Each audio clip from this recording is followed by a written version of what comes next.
And I find ambition tied to Dharma. And historically, it's not necessarily. It's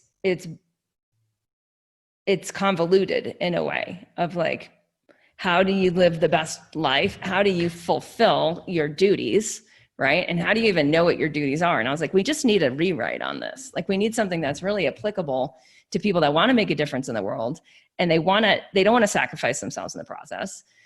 I mean, they want to sacrifice their egos. They don't want to sacrifice their kidneys or their, right? Or their thyroid gland is what it is for many people.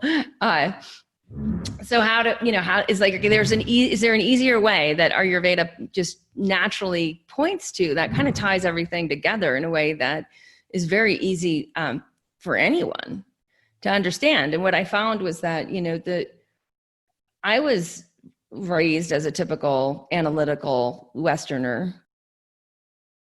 But I learned Ayurveda, and I was still somewhat in my like formative brain years.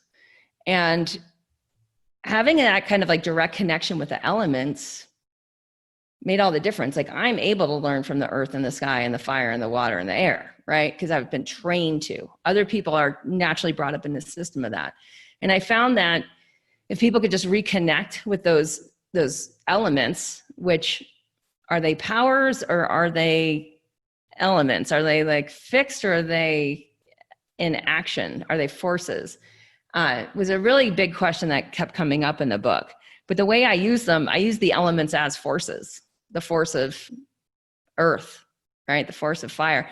And just looking at how this intersected with the massive transformations that I was making in my own life. So when I discovered, like Marie Kondo and just did that process to the nth degree, like it did change my life. And what I found was that it was much easier to intuit vision. It was much easier to see more clearly who I was becoming next, like, and where Dharma was opening up, right? Like with clarity of like, there, that way.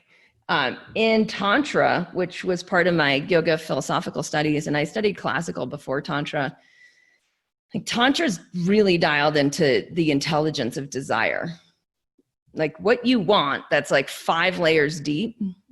Like not the like, I want a donut, right? But like what you really, really, really want, that's intelligence.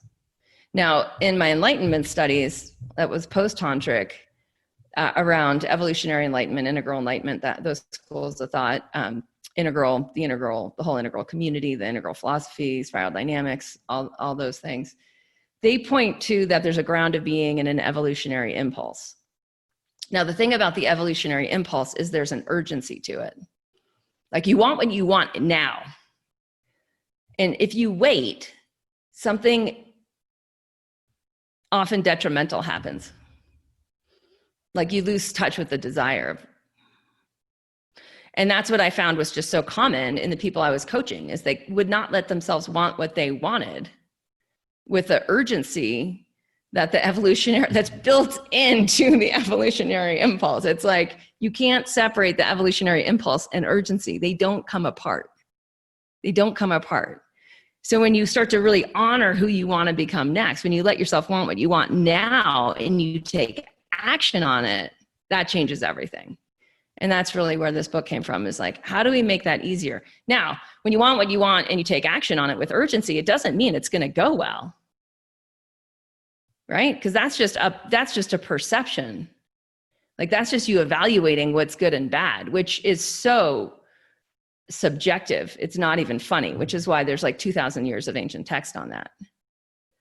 Like, don't get attached to what happens. Get curious about what's happening. Get curious about how the river bends next. And so when you meet an obstacle, now you're in water element, you meet an obstacle, it's like, unless you're just like, how's the water going to get around the obstacle? Like, where's flow opening up? It's gonna, like, that's where you meet your maker. That's reckoning day. That's where like any shadow issue that's getting exposed right now, it's coming up for a reason. That's churn. Like something's churning in the hydraulics. What's it spitting to the surface? And if you can deal with that and you can process that through your breath work, through through taking a walk in the woods, through looking in the mirror, right? The self-reflection and saying like, oh, that's what's getting churned up right now. It's not the first time. It's never the first time, ever. Right? Ever. And you're like, maybe it's the last time. And if you have that attitude, things are going to go into flow.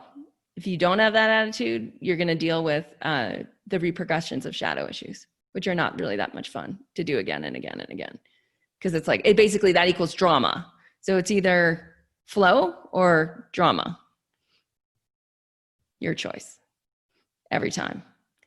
And then it just keeps going. So it's iterative. Like the whole process of the elements and the whole process of like pursuing ambition and growing and changing and like achieving what does happen. And I've seen it enough times in my life to be like, whoa, is it goes beyond your wildest dreams. Like you cannot actually dream of what will happen. And I'm in a process with that. I can't actually give you any of the details with it to protect the energy of it. But like stuff happens that you're like, it makes perfect sense. And I didn't even know. Like I didn't know I could receive a gift that large. It's like that. That's exactly what I wanted, but I didn't even really know that's what I wanted because I just didn't allow myself the perception of having that, of experiencing that reality of becoming what that will demand of me next. And that's sort of how it works. And there's good words for it, from the East. Like we have words like guru, which is this like, it's this density of potentiality. It's where you can take the potential energy of the universe and you can condense it into reality. So you get to be able to do that at greater and greater levels. And to me, that's really where Master of You, that's really where it ends. That's really where it points.